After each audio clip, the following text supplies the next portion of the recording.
Hello, my name is Voya and welcome to My Deep Guide, and in today's video we are doing the in-depth review of the Dasung Paperlike Color, the 25-inch e-ink color monitor that I've had here several weeks, quite a bit of time ago, as an unboxing and first impressions. The monitor is still with me and I have been testing it well, on and off for this whole time, and there's a reason why it took us such a long time. First of all, this is a really difficult product to review and to test and to do it justice. The price is really high and prohibitive, but the potential that this type of screen and technology can offer to certain people, especially to people who suffer from migraines or have other medical related issues and are basically prevented or prohibited from using regular LCD or OLED displays, in those types of situations, this type of product is extremely important and deserves attention to give it a fair go. Now, that was not an easy thing to do because it's marketed as a color screen and that it can screen share and can connect to anything that you want and you can just use it as a normal screen. That's not the case. If you intend to use this screen just as a replacement of a regular screen and then screen share from your tablet or from your phone or use it as an extra screen for your laptop, that's not really gonna work. And the reason for that is that none of these applications, so your Android or iOS phone, their graphics settings are not optimized with an e-ink display in mind. Neither is Windows, neither is Mac OS. So my initial attempts at testing this display were of that sort. Hook it up and see how it works. If you try to use it in those types of situations and in that type of scenario, it's just really bad because it can't do things that you would expect it to do. Your home screen, desktop, or your cursor and things like that, it is all a struggle. Everything is struggle. Technically, yes, it connects and it's all fine, but practically in reality, no, it would be a no-go. So then that was off the table, but I really wanted to give this one more shot and see what happens and how does it actually behave and perform if you use it as your main display and you make sure that the platform that's running it is optimized to run an e-ink display to the best of, your platform's or your device's abilities. So that's basically going to be the focus of the in-depth review here. I'm going to be focusing and showing you the setup that I've made, what it entailed, what type of setup I used, and what type of results I was able to get when I decided to give it a dedicated computer set up specifically to run an e-ink display, and then using an e-ink display as the only monitor for that kind of system. In that type of configuration, that screen started to actually make quite a bit of sense. Basic specifications of the Paperlike Color. It's actually called revolutionary. It's a 25.3-inch Kaleido 3-color e-ink panel that sports a resolution of 3200 by 1800, which is 150 ppi, but that's not strictly correct, simply because if that is the resolution of the panel, the way the Kaleido 3 panel works is that it's going to be 150 ppi for black and white content, and the color content is going to be at best half that resolution. So you gotta take that into account. Does some god level high refresh, which means that it should have refresh rates of up to 33 frames per second, and indeed the screen does register as 33 Hertz when it is hooked up to a Windows system. Has an X-Color filter true color enhancements algorithm, okay? Mixed color, that's front light, so you have cold, warm, and mixed front light with a total weight of 4.63 kilos. It has 2-channel stereo speakers that tend to create some strange clicking noise when just normally using it. So that was kind of annoying. And it has rather good connectivity for a panel like this. Usually panels like this are woefully under-equipped with connections, and this one, while not really like super luxurious or anything like that, but it does give you one HDMI, one DP, which is a display port, one Type-C connection, and then you also have a USB-A output that you connect to your computer, and then it enables the USB-B input so that it can work as a USB hub. It uses DC power, so no, it cannot be powered via the USB-C. It has to have a separate power connection, and it does have a 3.5mm jack for the earphones. The price for the godlike reflash revolutionary Dasung Paperlike Color mega gigahertz inches is $1,750 US, which is really incredibly high. And if you at this point are thinking like, what the hell, why would I even consider this for that price for 33 hertz, that's dumb, then I recommend you to go and check out OLED screen reviews or something like that, because that's probably going to be much more up to what you're looking for. But for those who are actually looking for an e-ink screen, they do know that these monitors do hold a really high price tag for a variety of reasons, and as such it's it's going to be an ultra niche type of an audience that's going to be able to consider this, and even a narrower audience within that niche who are going to be able to actually afford something like this. While technically the screen can be connected to a Mac system, basically they issue this huge red must-read important notice that says, due to compatibility issues with the Mac system, Dasung's Revolutionary Series monitor may experience screen jitter and unstable display.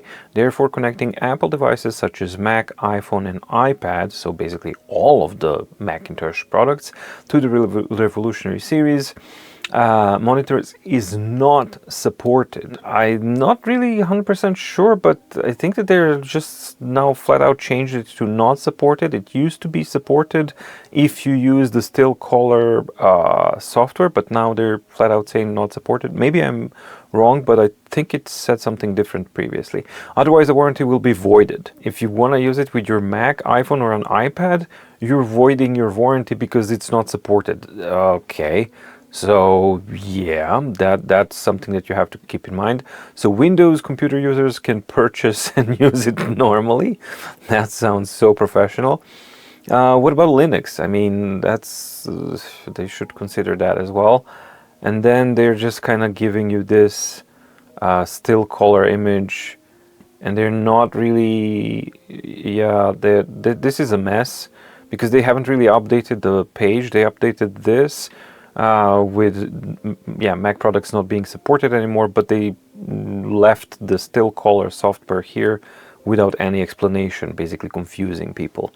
Okay, that's quite odd. They're also mentioning that you have a comprehensive intelligent assistant software. It comes equipped with a robust suite of intelligent assistant software offering plethora of exciting features right at your fingertips. From scheduled screen cleaning to intelligent mouse tracking, you'll have access to a host of fun and useful functions to enhance your experience. Okay, cool. The only problem with this is that where's the link to download it? You can't really find that download link anywhere within this product. So you have to dig around really deep, and you can try support. Nope, it's not there. You can try, like home. It's just a complete mess, the way this has been organized. And after quite a bit of digging, it is possible to find the link to this one, but it's on a Chinese server version of their site. And when you download it, like every possible malware alarm and warning will be triggered. And even if you do, proceed with that, and you download that file and then you scan it with an antivirus or internet protection systems, it will again flag warnings. So yeah, for those reasons, I wouldn't recommend this, to use this, to download this at all, because there are way too many serious red flags associated with this. And until they kind of make this assistant software to actually be a more normal type of experience, yeah, you should pretend that it doesn't exist, because at this point, this is not something that I can recommend anyone to venture into doing that, because potentially it poses a security risk. So this is actually an entire setup that I opted for when I finally figured out how I would use this screen if it was mine and if I was using it in reality. And this is not just the screen, because I've packed quite a few things behind it to make it basically an AIO, or all-in-one kind of a setup. So when I turn it around, you can actually see that this is my PC. So this is a mini PC that I have for a really long time. It's super old, but still works perfectly fine.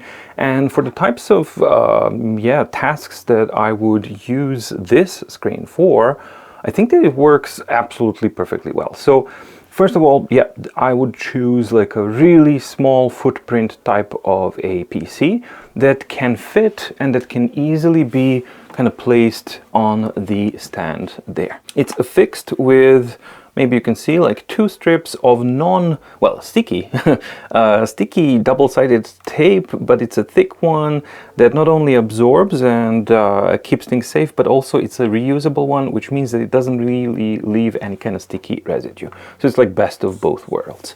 Then I've put the power for the PC back there. We got my DP cable going to here to hook up into the screen. Same thing with the USB, which goes down into here. This is for the peripherals, so mouse and keyboard. And then I didn't want this setup to have like 2 cables, because the screen also has its own power supply, which is this one. So I wanted something much more portable and elegant, and this is not it. This is just like testing things out. But yeah, I took like a power strip that I had that was as small as possible, so that I can hook these 2 up. And the whole goal was this, basically it's something that fits to the whole thing, but the idea is that I have a single power plug for the whole setup. And then it becomes really portable. And once I've actually done that, then it started to turn into this thing that actually makes a lot of sense. And one of the things that's really important to understand about this screen is that this is not just like a luxury kind of thing to decide like, okay, I'm gonna have a dedicated PC that's gonna run that screen. Not at all. Actually, in my mind, the only way that this screen makes sense for a Windows-based solution is if you have a dedicated PC that's going to run it, because you have to set up Windows in an extremely specific way that you would never set up on your regular display, but it's an absolute prerequisite if you want to make any kind of sense of using this screen. So that's how that whole idea kind of came to be. And then when you put it all together, you just have like 1 power cable going down to the power strip, and everything else is self-contained in the system like an AIO is. And yeah, I've set it up with the cables and stuff that they have enough slack, so that you can definitely just turn it into a portrait mode or landscape mode and adjust it normally as you would. However, you will, in this kind of setup, you will see the cables down there, so it's, especially if you kind of lift it all the way up, then you expose this whole mess. So if it was like a more final project, then I would definitely think a more elegant way to do the cable management and move things out of the way. But for me, in reality, it wouldn't really matter, because I would use this screen exclusively basically in this mode, because for me that's the way it made most sense, and that's the way that I enjoyed using it mostly. But yeah, the setup is flexible, and it is certainly possible to make a really nice setup with an AIO in mind. So the settings that I've had to change on my Windows in order to be able to use this in some completely normal and effortless way, it took a lot of changes. When I go to the theme, I was using background as a solid color, And I set it up as e-ink theme so that it becomes really easy to recall the theme and use it normally. As far as the settings go, I think I'm just using a high contrast mode for the theme itself. These are the settings for the button text and select, and this is like the default stuff that it sets up. I'm not using any type of color filters. In the mouse pointer settings, I'm not just using the black one, I'm actually using this third option, which is inverted. So it's intelligent. As you can see here, as the cursor is going, if it's on the white background, it's going to be black, and as it turns into dark or black background, it turns white. So that means that the visibility is always strong. And display itself, I've set it up to be at 200% size, everything. I've turned off animations in Windows. I've turned off transparency in Windows generally. I automatically hide scroll bars. That's all normal stuff, and show desktop background image is off. So basically stripping it down as much as I can to make it as simple as possible. One of the most important aspects though for this display is that the night mode cannot be used, because as soon as you turn on the night mode, well, it's not on now, but it is going to apply the amber color on top, and this display cannot handle that, and it just looks horrible in that way, so you can't use the night mode either. So there's quite a few settings that you really need to adjust and use, and it took a while to nail down, especially the size, because the recommended size is 150, and while that does work, I find that the simply the density of the image and the quality of the panel doesn't make a nice display, and it's not as easily readable when it's on 150%. When I increased it to 200, that was like the nicest kind of balance between readability and the amount of content that you can fit on the screen, especially in a vertical mode. Once that was set up, then you can see that this is like a really kind of easy way to handle things. And currently I am in text mode, right? So you can just switch through different modes. So I'm in text mode, and I've adjusted the contrast to be around, I think, 2 or 3 from the smallest amount of contrast. So I'm just using it as a reader kind of thing, and I'm in maxed out mode. Well, yes, I'm in text mode, but the text is a little bit kind of washed out, and then you can really increase that to a high measure, which is 9. So I don't like 9, it's like 1 to 3 was a good value for me. In as far as the front light goes, you have the full-on cold, full-on amber, and then you have off and mixed. The lighting conditions outside are absolutely dreadful and terrible, so I wouldn't really use it in this mode, but whenever the lighting conditions were remotely acceptable and okay, I found myself not using the front light at all and actually enjoying the screen immensely. Unfortunately, it's wintertime in Norway, so the opportunities for even acceptable lighting conditions are minimal. So I ended up using it in amber and lowering the intensity to the lowest setting. And this was my usual setup that I really enjoyed using. So the combined light also works fine, but I found that just the amber thing, especially after a while, it just feels really nice to use it that way. And yeah, the whole thing then starts to make a heck of a lot of sense.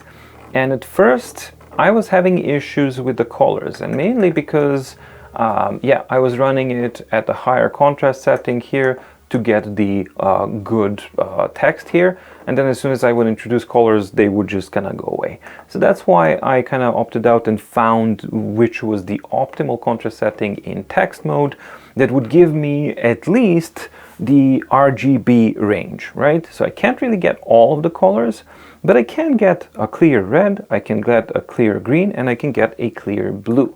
And when I was developing these things and kind of working on it, for example, the whole display analysis methodology thing and the documentation of it, was done using this setup, and it was extremely enjoyable to do that. First of all, that it's so portable. Second of all, it really makes a difference when you spend a lot of time using a screen like this for this type of work. I have to say that once I managed to nail down the whole settings and everything, it was a very, very enjoyable experience and something that I miss. So when I kind of moved away from this to a regular setup, I did miss this one.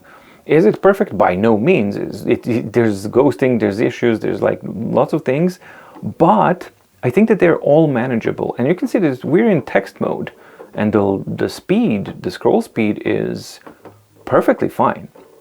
So I don't have to really compromise too much on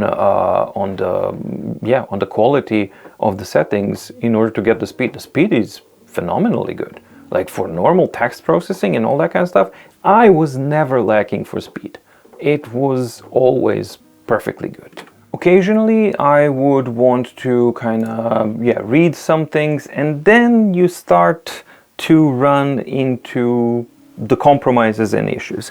So basically my experience was, as soon as you move away from text processing and some really, really carefully paletted sheets, then things start to get a little bit kind of tricky. The text rendering is great, but the images rendering is not going to be good. Of course, this is text mode, and in text mode, images are just not going to be rendered nicely. So I can lower the contrast as much as I want, but this all looks pretty much terrible, like however you kind of cut it. All right, so then you switch to a graphics mode, and definitely things become much, much better. A lot improved actually. So let me just increase the light so that the camera can see a little bit more, and just for reference sake, so again, this is how it looks like with amber, off, both lights, cold light only. And in this case, let's use it a little bit without the light at all, so that you can see how it works in really, really bad lighting conditions. So outside it's still blizzardy and snowy kind of thing, so it's a really bad day. But still, I'm more than capable to read comfortably, actually, this type of content under these conditions without the need for a front light. Of course, if I do need it, I can add it, and then I can just adjust it to the setting that I want. So I'm just going to keep it at minimum, and that we add a little bit light to the images just to kind of pop them up. And you can see that in graphics mode, yep, I can definitely use this. I can use this for browsing, and I can perfectly normally see images here. There's no problem whatsoever. I mean, for me, this is more than fine. Like this is enjoyable to use. I can see the details that I need, and it all works as I would expect it to. So for browser use as well, I found it that as soon as I switched to a graphics mode and then to fiddle around with the contrast to kind of get it just right, then I'm absolutely able to use this without any problem. The problem comes when you try to rely on colors too much or in any meaningful capacity beyond the basic RGB colors. That's when things get to be a little bit tricky, because the palette, as you can see here, these are all default colors of a Google Sheet listed there, and this is the text mode with maximum contrast. There's a reason why I'm starting with this, because I want you to see the very nice, let me just increase, there we go. So you can see very nice crispness of the lines and of the text, icons, everything's popping great, but the colors don't really work. So let's reduce the contrast and see what happens. I'm getting more colors, but I'm losing a ton of details here. So now I'm starting to use even more, and if I want to increase visibility of lower colors, I'm losing the aspect there, and we don't really have more than just like 1, 2, 3, 4, 5, 6 colors here, and black and white, right? So you have black and white and 6 colors, 8 in total in the text mode. So that's very, very limited, and that's like with the minimum contrast. And if you actually take a look, you can see that regardless of which contrast mode we're in, we still have those 1, 2, black and white, 3, 4, 5, 6, 7, 8 colors available in this mode. And that's very, very limited. Okay, so let's switch to graphics mode, because that solved the problem with the websites, right? And this is maximum contrast, so let's go to minimum contrast and see how that looks like. So minimum contrast, definitely situation is a lot better. We see a full-on grayscale, and we see all of the colors displayed in a okay way, but they are very, very granular. And you can actually see that as we start to add contrast, we're not really losing any of the colors. We still have the full range somewhat displayed here up to 4th level, but then after the 5th or 6th level, then it starts to kind of eat up everything until you get to that maximum 9th level when everything goes away. Then we also have the video mode, which I think is absolutely dreadful because it just washes everything out, and I can't really find a good application for the video mode, not for the videos, not for the graphics, not for anything really. And the auto mode is very, very similar to the graphics, and it will depend what type of content it recognizes, and then it will try to kind of adjust to that. You can see that it's not really exactly the same like the graphics mode, so there are some differences in how the colors are interpreted. So let's remain on the same contrast level here, and then just switch to let's see, graphics mode. So this is graphics mode. This is auto mode. Similar, but there are some differences, especially when you start adding the contrast levels. So like this is auto mode, and if we go to graphics mode, you can see that we have much, much better palette. So for typing and text processing and reading, it was text mode. For everything else, I was using graphics mode and then playing around with the contrast levels to adjust accordingly. And that included Google Sheets as well. All right, so let's spend a little bit of time in landscape mode as well. Even though my preferred mode for this is portrait, I just want to cover the landscape basis as well, so you can see how a Windows looks like in landscape mode. We are now in graphics mode, right? So let's go to graphics mode. And as I said, like for all other kind of in use case scenarios, graphics mode was pretty much spot on. And then you can even bump up the contrast quite a bit to get the icons to be fairly visible, and you could get to have very nice type of an experience. So one thing that I did notice that's consistent, you can see like probably that the graphics mode is still here displayed. Whenever I change the mode, I have to do refresh to get rid of that. So the device would definitely benefit from a firmware update of some sort that would fix the way it behaves with the refresh methods and things like that. There's definitely a lot of improvement left there, and I mean it would have been very nice to have just a combination to save a preset for each of the modes, right? So maybe I find my text mode with the contrast setting that I like most, and that it remembers the contrast setting on a per mode basis. That would have been perfect, but you don't really have that.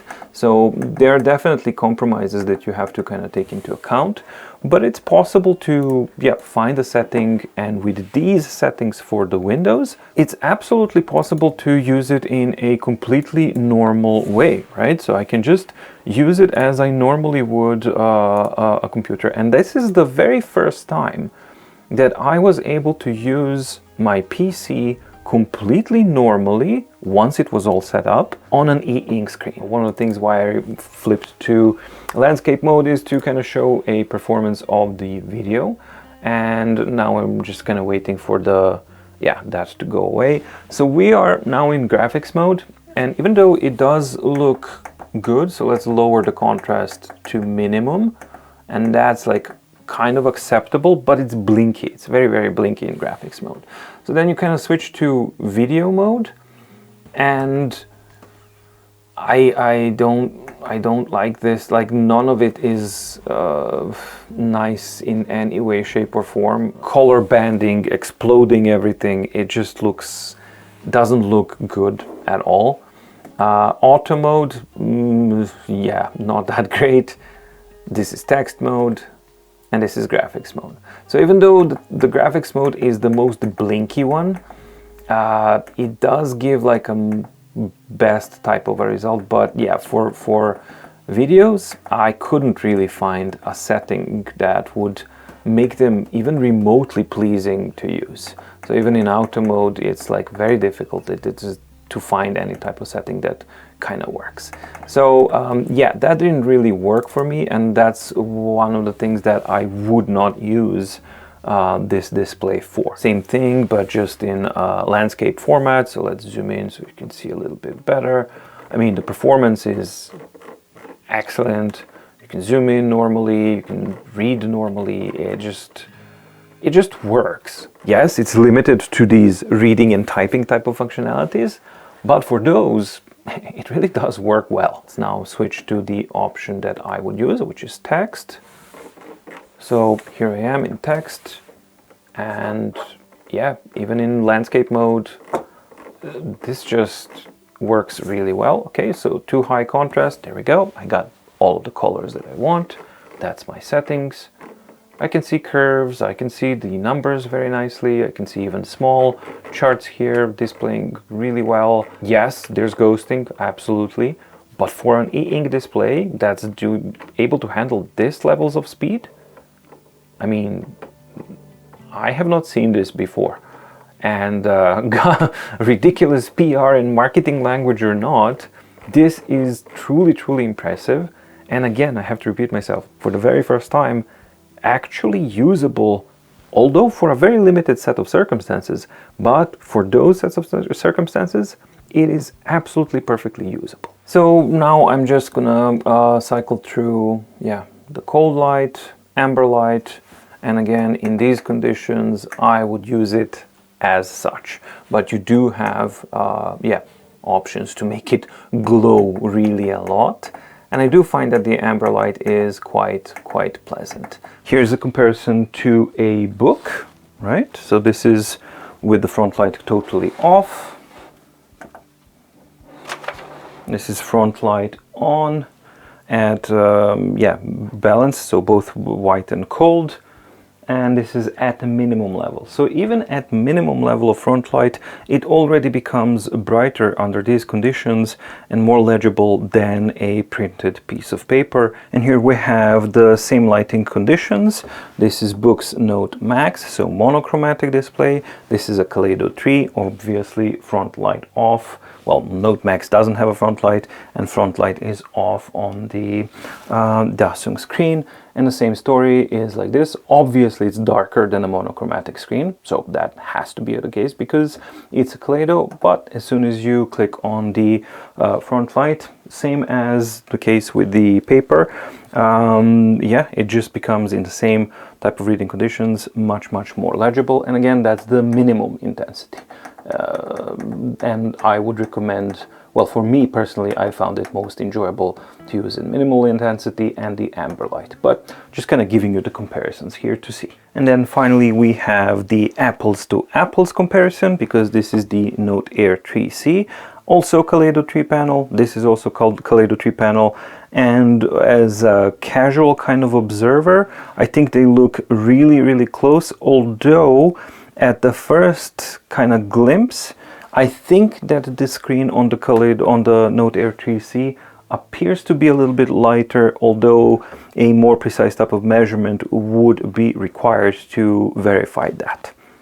And here are both devices with their front lights equipped, and yeah, so this is like a comparison of how I would normally use. I would prefer if the Dasung had more finer control with the front light intensity, because it would be ideal if I was able to set it up to this front light intensity like the yeah, Note Air 3C here has, because you can see when I turn the light off, it just kind of compensates in a nice way and it doesn't glow at all.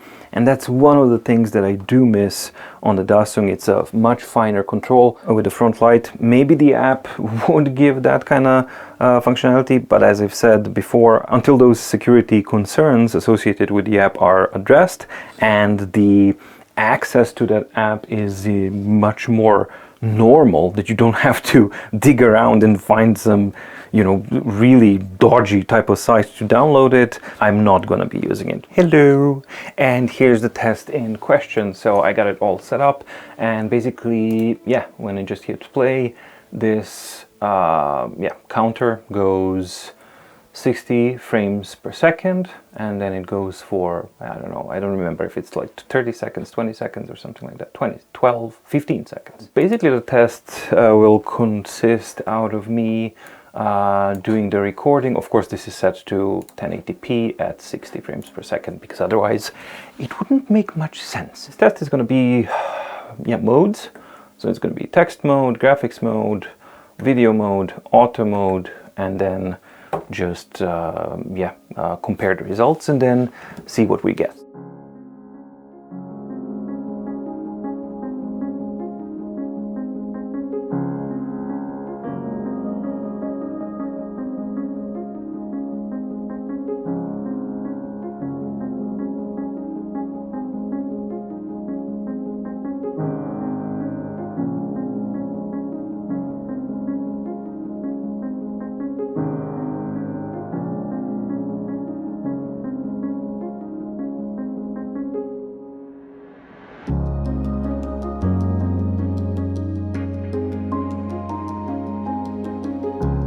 Alright, I hope that you liked the video and that you found it informative and or useful. I'm absolutely certain that I've missed certain things and all that kind of stuff, so I did the best that I could to focus on things that I thought were the most important ones. Now, please do let me know if there are any additional things that this video or the previous video, so please watch them in conjunction, because I didn't really want to overlap too much information. There's no point in just kind of regurgitating the whole thing. So if you haven't been able to find the information that you're looking for in the unboxing and first impression or this video, and it's not in relation to the app, because as I explained, I will not be installing that app until it's until it gives me a normal impression of a normal app. If you have some other kind of requests, do let me know in the comments down below, and then I'll see what I can do about that. But making this video was already quite a faff to reorganize and organize everything else, and you will be able to see that because there's going to be a making of video of this one coming out after this video. So you will see what it took behind the scenes to kind of make this happen. I thought that maybe it would be interesting to someone. Thank you so much for watching. Stay safe, stay healthy, and see you in the next video. Bye!